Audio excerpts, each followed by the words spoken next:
Come on, let's show them the place. What's up, y'all? Been a long time. It's your boy, Dan from Adopt My Block. Counterproductive. Still a thing. I wanted to give you guys a little look around the studio, as is now. Been a long time since you guys have seen this place. Most of you, I suppose. So, check it out. That's Gus. It's my boy. We used to shoot the podcast right here sometimes when we would do like the outdoor shit. This fence wasn't here. Let me tell you why this fence was created. You want to tell him? Let's tell him. So, had a dog named Joey for a long time. Joey was a very interesting dog.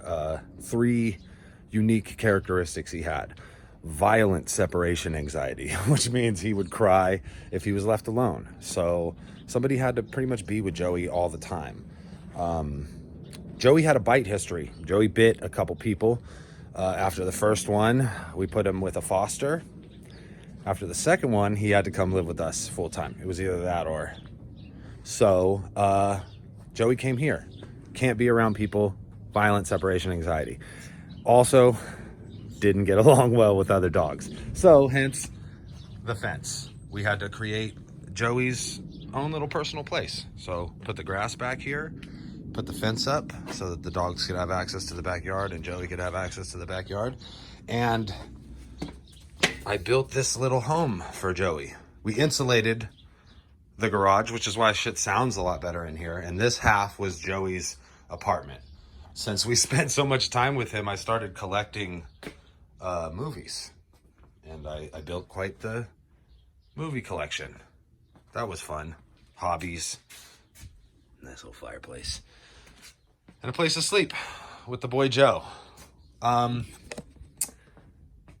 RIP, Joey passed away a little earlier this year. So one of the reasons why we're back, one of the reasons why we're able to... Oh, what are you doing? What are you doing? You peeing? One of the reasons why we're able to podcast again, because I can have people back here now without worrying about them getting bit. So, but I do miss Joe. He was something special to me. Check this out.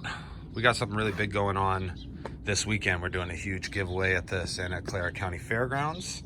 I got all these treat bags to put together. People are driving through to pick up toys for their kids. When they do, we will have treats for the dogs. Close that before this fucking psycho sees it. We got lots of toys, blankets, jackets, all sorts of stuff for dogs, beds. We're gonna have all this stuff stationed so people want to get out of their cars and grab stuff for their pups, they can. And we're gonna set up a little photo area so if people want to take Christmas pictures with their pups, they can do that. But let's show you guys what we're all here for, right? Wait. Let's stop and take a look at the boys' little collection. Add to my collection. I really got into the arcade sticks and emulators. So this little fucking Nintendo thing has like every game in the world on it. And I can play it with my arcade stick. That's cool. I also got the little Hori stick for the Switch. Gonna get King of Fighters fucking 13, man. That shit looks sick. And I got a little Wii stick. So when I get down on the Tatsunoko versus Capcom, probably the best fighting game ever, I could do it with a motherfucking stick. But over here. So first off, this is a Dogs Are Dope operation. We got our hats, t-shirts, hoodies, fucking sick ass shit, boy. There's also some Death Dealers stuff in here, the OG Dogs Are Dope. This is my desk. This is where I handle all my shipping and whatnot. Got my scale, I got my bags, boxes, you know, my label printer and shit. So we got the merch operation on lock. That was something I always had a hard time with. It's fucking hard. This is an area we had set up for when we want to make one-off shirts. We got a vinyl cutter, a press, my wife's little My wife's little art area. She's very creative. This is where I lift pink weights and work on my thighs. No, I'm just joking. That's wifey's too, but I might be fucking toned up on the arms though with some thick ass thighs. What's good? And this, my friends, blah, we're back in business with the podcast setup. I had an arcade set up over here. That's why I mounted this to the wall. But it turns out it's fucking perfect for us to be able to look at the fucking chat and shit. So, bang. And then our classic podcast setup here. 3 mics. I'm going to get some low profile mic stands so we're not fucking covering our own faces and shit. You don't really see any of the white area. You only see that when we're podcasting. Pretty fucking sick. And technology is so much better now. So we have like a powerful fucking Wi-Fi signal out here, which we, in the past, we struggled with. We used to have to do, let me let your boy sit down for a minute and chat with Cha. We used to have to run a fucking cable all the way to inside the house. And the dog, just Lily at that point, she used to fucking piss on the thing sometimes. And oh Lord, it was a mess. So yeah, a little bit better of a setup around here. And it's at home, so I can podcast all the time. I think I might do a podcast today. Why not? Just a little solo joint. So, yeah, I mean, now that we're here, I think there's going to be a lot more podcasting happening. But what we're not going to do, one thing we're not going to do is create a schedule and make this into a job. It's funny, right? Like, I stepped away from this shit. 2019... I was like done podcasting, kind of just burn on it. Did it for 8 years. We talked about like the timeline of shit on the one podcast that we did. Gus, come on, man. We talked about it a little bit on the one podcast that we did the other day on Sunday.